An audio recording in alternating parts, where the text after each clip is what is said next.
আসসালামু আলাইকুম। সম্প্রতি কয়েকটা ঘটনা নিয়ে কথা বলা খুব জরুরি মনে করলাম। যে বিষয়গুলো যদি ঠিক না করা হয় তাহলে বাংলাদেশের সামনে আবারও সমূহ বিপদ আসবার আশঙ্কা করছি। একটা শ্রেণী খুব সুনির্দিষ্টভাবে সুনির্দিষ্ট একটা পরিকল্পনা নিয়ে আগাবার চেষ্টা করছে।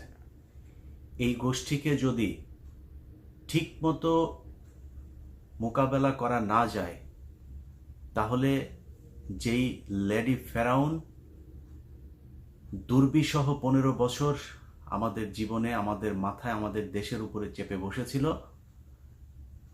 সেই লেডি ফেরাউনের প্রেতাত্মা যারা আছে তারা আবারও বাংলাদেশের পতাকাকে শকুনের মতো আঁকড়ে ধরবার আশঙ্কা তৈরি হবে।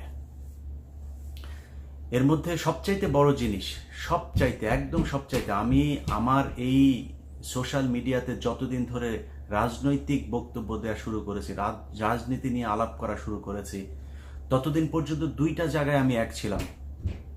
আপনারা বাংলাদেশের প্রশাসন থেকে শুরু করে যত বিজ্ঞ মানুষজন আছেন, আমার চাইতে বহু জ্ঞানী গুণীরা আছেন, আপনাদের কাছে অনুরোধ, এই দুইটা জায়গা আপনাদেরকে ঠিকভাবে মোকাবেলা করতে হবে।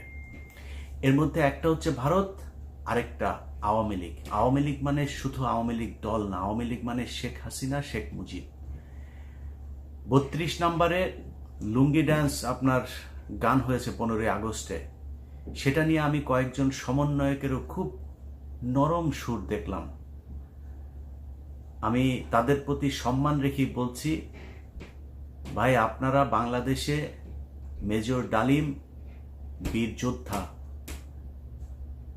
তারপরে কর্নেল রশিদ, মেজর বজলুল হুদা থেকে শুরু করে আরও যারা 15 আগস্টে যাদেরকে বলা হয়েছে যে তারা শেখ হাসিনার পরিবারের খুনের সাথে জড়িত ছিল, সেটা করা ফরজ ছিল। আমার যদি ফাঁসিও হয় আমি সারা জীবন এটা বলে যাব যে সেই অবস্থায় তাদেরকে বাংলাদেশের ক্ষমতাচ্যুত করা ফরজ ছিল। আমাদের বাংলাদেশকে আজকে যেমন স্বাধীনতা আমরা পেয়েছি, প্রতিটা মানুষ যার ঘরে ভাত নেই সেও মনে হচ্ছে হাঁপ ছেড়ে বেঁচেছে, যে একটা বিশাল বড় বোঝা বাংলাদেশের মানুষের মাথার থেকে গিয়েছে। 15 আগস্টের ঠিক এরকম একটা পরিস্থিতি ছিল। আমরা ওই সময়ের বই, পত্র, পত্রিকা, বিদেশি মিডিয়ার যে সংবাদ, সেগুলো থেকে যেটা জেনেছি যে শেখ মুজিব, তার পরিবার, আত্মীয় স্বজন, তার কয়েকটা বাহিনী, রক্ষী বাহিনী, নীল বাহিনী, লাল বাহিনী, এসব বাহিনী দিয়ে, এই মনির বাহিনী, এগুলো দিয়ে যে পরিস্থিতি বাংলাদেশে তৈরি করেছিল তা আজকের চাইতেও ভয়ঙ্কর। শুধু শেখ হাসিনার মতো 15 বছর সময়টা শেখ মুজিব পায় না, যদি পেত তাহলে শেখ মুজিব শেখ হাসিনার চাইতেও ভয়ঙ্কর একটা ডিকটেটরের রূপ নিত, সেটা পারে নাই। কিন্তু যারা আজকে শেখ মুজিবের 32 নম্বর ভাঙা, শেখ মুজিবের 15 আগস্টের রাতে হিন্দি গান শোনার কারণে যারা আজকে কথা বলছে, হাসনাত ভাই এবং আরেকজন, আর যে কজন সমন্বয়ক আপনারা এটা নিয়ে কথা বলেছেন, আমি আপনাদের বিভিন্ন টেলিভিশনে বক্তব্য শুনেছি, আপনারা অত্যন্ত নরম সুরে তাদের সম্মানের সহিত কথা বলেছেন।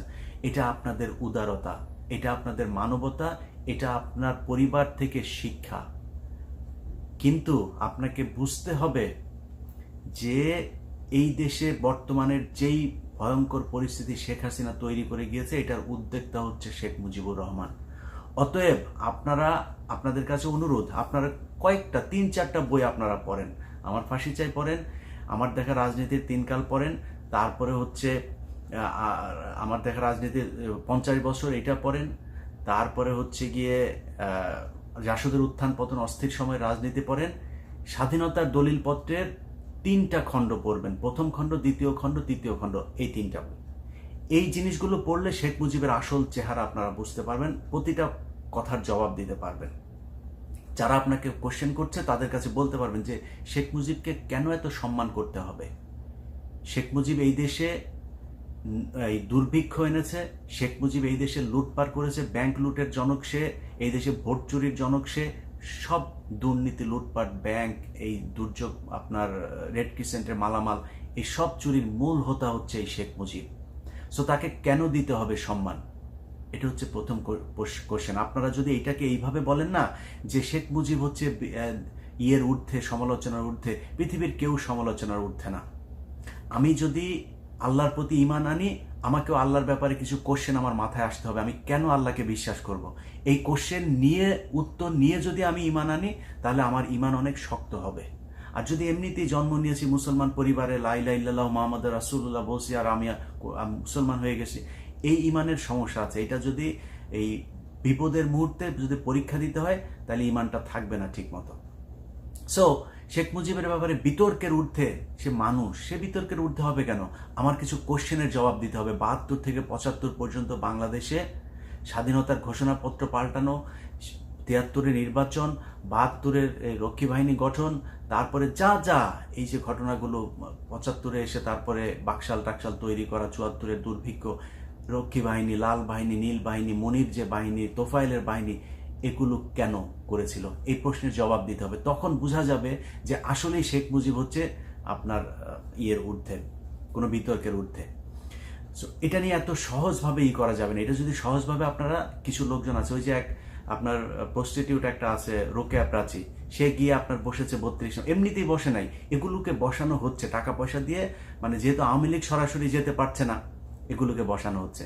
কয়েকজন আওয়ামী লীগের লোকজন তারা ওইখানে গিয়েছে, তাদেরকে কান ধরে উঠবোস করানো হয়েছে। কান ধরে না, ওদেরকে ন্যাংটা করে, জাইঙা ছিল না, জাইঙাটাও খুলে ন্যাংটা করে ওদেরকে ঘুরাইতে হতো। এটা নিয়ে এখন যারা কথা বলছে, তারা এই তাদের ফেসবুক প্রোফাইলে যান, ঠিক ৫ তারিখের আগেও তারা কোনোদিন একটা শব্দ করে না এই দেশের মানুষের পক্ষে, একটা শব্দ করে না আওয়ামী লীগের পক্ষে। অথচ এই আওয়ামী লীগ বাংলাদেশে তার আগের ১৫ বছর আলেমদের উপরে নির্যাতন, সাধারণ মানুষকে গুম করা, যাকে তাকে যা মনে চায় তাই করেছে। কেউ এই সুশীলরা কোনো কথা বলে নাই। আজকে তাদেরকে দিয়ে বলানো হচ্ছে, সুশীল সাজিয়ে তারপরে আওয়ামী লীগ তাদের বি টিম হিসাবে এই জায়গায় কাজে লাগাচ্ছে। তো এদের ব্যাপারে সাবধান হইতে হবে। কিছু মানুষ সমালোচনা করছে, আমার এই এই উপদেষ্টা মণ্ডলীর সদস্যদের ভেতরে সবচাইতে পছন্দের, সবচাইতে চৌকুশ, সবচাইতে স্মার্ট, সবচাইতে ভদ্র, সবচাইতে যোগ্য ২ জন উপদেষ্টা। একজন হচ্ছে এই আসিফ, আরেকজন হচ্ছে নাহিদ। ডক্টর মোহাম্মদ ইউনূসের চাইতে এই ২ জন মানুষ সবচাইতে যোগ্য। কেন জানেন? ডক্টর মোহাম্মদ ইউনূস সারা পৃথিবী ব্যাপী, আমার আজকে বলতে গর্ব হয় যে ডক্টর মোহাম্মদ ইউনূস আমার দেশের সরকার প্রধান। এটা কাউকে বলে পরিচয় দেওয়ানোর দরকার। ডক্টর মোহাম্মদ ইউনূস বললেই সবাই চিনে। তার চাইতে এরা যোগ্য। কারণ কি জানেন? এই মানুষগুলো এই ডক্টর মোহাম্মদ ইউনূসকে বাংলাদেশে এনেছে।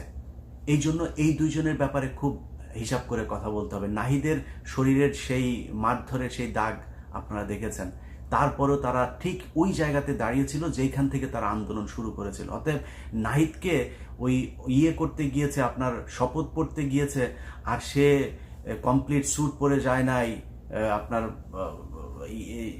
ইয়েদের মতো, অন্যান্য উপদেষ্টাদের মতো দামি দামি শার্ট প্যান্ট পরে যায় নাই। এই জন্য সমালোচনা করা যাবে না। কারণ এই জামা কাপড়, এই একই শার্ট প্রতিদিন পরবে, খুব গরিব হিসাবে সে দেশ চালাবে, এটাই হচ্ছে আমরা চাই। রাসূল সাল্লাল্লাহু আলাইহি সাল্লাম থেকে শুরু করে হযরত ওমর রাদিয়াল্লাহু তাআলা আনহু, যত সাহাবা, তারপরে খলিফারা, যত কেউ এই পৃথিবী শাসন করেছেন, তারা সবাই জরাজীর্ণ একটা কুঁড়ে ঘরের মধ্যে বসে সারা পৃথিবী শাসন করেছেন। তাদের নিজেদের ঘরের সম্পত্তি বাড়ে নাই, তারা রাষ্ট্রের সম্পত্তি, রাষ্ট্রের মানুষের সুযোগ সুবিধা বাড়ানোর চেষ্টা করেছেন। অতএব এই ২ জন এই কি পড়লো না পড়লো এটার দিকে তাকানোর দরকার নাই। ওনাদেরকে যারা স্যার বলেছে, এটা নিয়েও দেখলাম কিছু কিছু মানুষ, সুশীল কিছু কিছু সমালোচনা করছে। মমতাজকে স্যার বলেছিল, তো ম্যাডাম বলেছিল সেনাবাহিনীর colonel, lieutenant colonel, major general, তখন খারাপ লাগে নাই আপনাদের?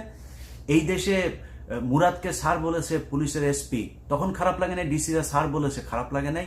ময়মনসিংহের নাজিমউদ্দিন আপনার 5 মিনিটের আপনার এই 3x বের হয়েছিল, তখন খারাপ লাগে নাই? এই যে ইয়ের ভেতরে সব লম্পট, বদমাইশ, চরিত্রহীনরা সংসদে বসেছিল, তাদেরকে তাদের এলাকার এসপি, ডিসিরা স্যার বলে নাই? তখন কোথায় ছিল আপনাদের এই সমালোচনা? এখন আসিফকে কে স্যার বলেছে, এই জন্য আপনাদের গায়ে লেগে যাচ্ছে।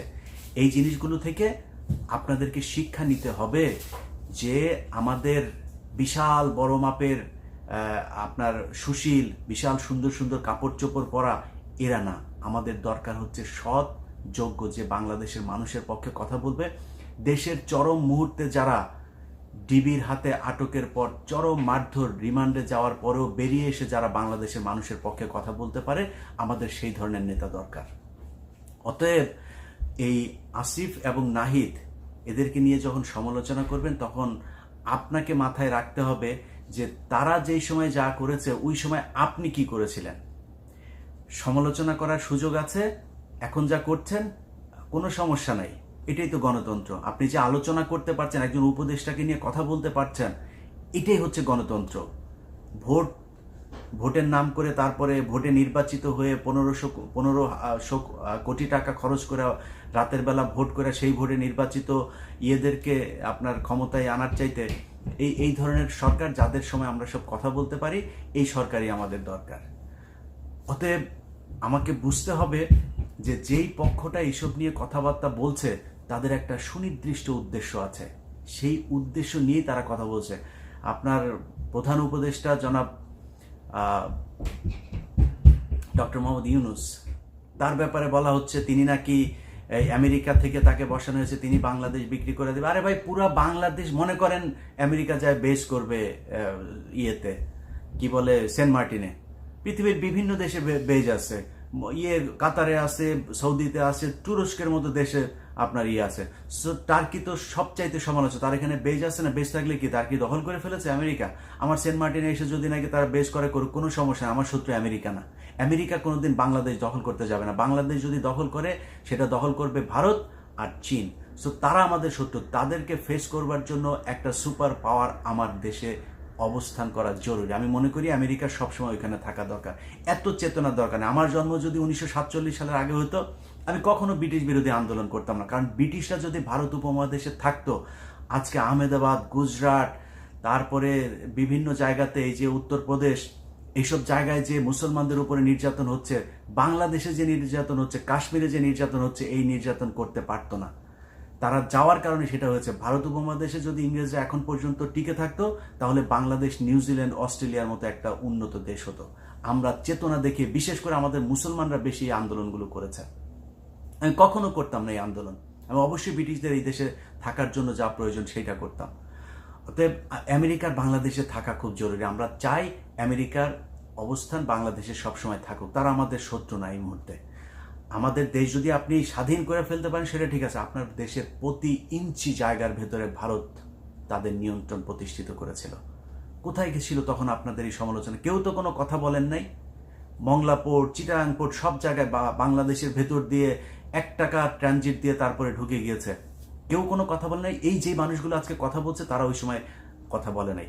যারা ওই সময় কথা বলেছে, তারাই আজকে যদি এই সরকারও যদি বাংলাদেশের বিরুদ্ধে কিছু করে, তারা দেখবেন এখনো কথা বলবে। তারা কাউকে ছাড় দিয়ে কথা বলবে না। কিন্তু তারা যারা তখন বলে নাই, এখন বলছে, এগুলো হচ্ছে সুবিধাভোগী। এরা আওয়ামী লীগ এই গত কয়েক বছরে কয়েক লক্ষ কোটি টাকা চুরি করে তারপরে এখন ভারতে গিয়ে বসে আছে, সেই টাকার বিনিময়ে এখন কথা বলে। এই রোকেয়া প্রাচী এক এক রাতে, মানে জিনিস তো ভালো না, কেউ তো খায় না, তারপরেও মনে করেন তার প্রতি রাতে পাল্টাইতে মন চায়। এগুলি যার তার গায়ের উপরে যায়, মানে বসা যায়। আমি ওই ইটিভিতে আপনার ওই 21-এর চোখের সময় আমি মেকআপ টেকআপ নিতাম না, কিন্তু হালকা ওই যে পাউডার টাউডার দিত শুটিং করার আগে। তো ওই সময় সে এসেছিল, এসে গায়ে হাত দিয়ে কি রে ভাই, কি, মানে যার তার গায়ে পড়ে যায়। এরকম কিছু মহিলা আছে, এগুলি মানে যাই পুরুষের গায়ে হাত দিতে পারলে ভাল লাগে। হ্যাঁ, এই এক এক দিন এক একজনের খাটের শোয়া এই মালগুলো, এগুলোরে টাকা দিয়ে কেনা খুব সহজ। এগুলোরে কিনে তারপরে এই কাজগুলো করছে। অতএব তারা কি বললো না বললো, এটার ব্যাপারে খুব সাবধানে পা ফেলতে হবে। বাংলাদেশে শেখ মুজিব, ভারত, এই ব্যাপারে সুস্পষ্ট ধারণা যদি আমরা ভুলে যাই না, তাহলে আমাদেরকে আবার বিপদে পড়তে হবে। এটা মাথায় রাখতে হবে। এই দেশের সমস্যা আওয়ামী লীগ। আওয়ামী লীগকে কোনোভাবে এই দেশে রাজনীতি করার জন্য মানে ওপেন প্ল্যাটফর্ম ছাড়া যাবে না। আপনারা যদি সরকারের সমালোচনা করতে যান, দেখেন একজন উপদেষ্টা ব্রিগেডিয়ার জেনারেল আপনার সাখাওয়াত, সে কি বলেছে, সেই কথার পরে তাকে কিন্তু মানুষের সমালোচনার কারণে কিন্তু ডক্টর মোহাম্মদ ইউনূস তাকে সরিয়ে আরেকটা মন্ত্রণালয়ে দিয়ে গেছেন। এটার নামই হচ্ছে গণতন্ত্র। যে মানুষের সমালোচনা, মানুষ যেটা না চায় সেটার মূল্য দেয়া, এটার নামই গণতন্ত্র। সেটা তারা করেছে। আমি মনে করি এই যে সরকার আছে, তাদের ব্যাপারে জাজ করার মতো সময় এখনো আসে নাই। আমরা অপেক্ষা করি, দেখি কি হয়। তার মাঝখানে আমাদেরকে মাথায় রাখতে হবে যে আশপাশ থেকে এই ধরনের ছোট ছোট করে কথাবার্তা বলা যেগুলো আছে না, এগুলোর ব্যাপারে খুব সাবধানে আমাদের পা ফেলতে হবে। আরেকটা জিনিস হচ্ছে আপনার ওই বঙ্গভবন, গণভবন এইসবে হামলা টামলার, গণভবন তারপর সংসদ এইসবে হামলা টামলার কারণে নানান ধরনের সুশীলরা এখন আলাপ করছে। আরে ভাই, যেই মানুষরা ওইখানে গণভবন টবনে গিয়েছিল তারা দেশ স্বাধীন করেছে। এত সুশীলগিরি সাজার আমার দরকার নেই। হ্যাঁ, আপনাদের মতো সুশীল আপনারা জীবনে কোনোদিন সত্যি কথা বলেন নাই, এখন সুশীল সাজতে আসছেন। আপনাদের মতো সুশীলদেরকে বাংলাদেশের এই যারা স্বাধীন করেছে তারা ধুচ্ছে না, এটা মাথায় রেখেন। এগুলোরে কঠোরভাবে মোকাবেলা করতে হবে। সমন্বয়ক ভাইরা যেই কজন আছেন, আপনাদের যুদ্ধ এখনো শেষ হয়নি। আপনাদেরকে এদের ব্যাপারে খুব সাবধান থাকতে হবে। সাংবাদিক, সুশীল, সম্পাদক টম্পাদক যেগুলি কথা বলবে, মানব জমিনের মতিয়ার ভাই, তারপরে হচ্ছে নুরুল কবির ভাই, আজিজ ভাই, এরকম কয়েকজন সাংবাদিক সম্পাদক আছেন। তাদের বাইরে অন্য যারা এখন কথা বলবে তাদেরকে হিসাব করে কথা বলতে হবে। এখনো RTV, তারপরে বৈশাখী, নিউজ 24, এগুলোতে অনেক দালাল আছে, এদেরকে আপনাদের সরাইতে হবে। আমি লিস্ট এক এক করে সবগুলো দিব। ভালো থাকেন, আল্লাহ হাফেজ।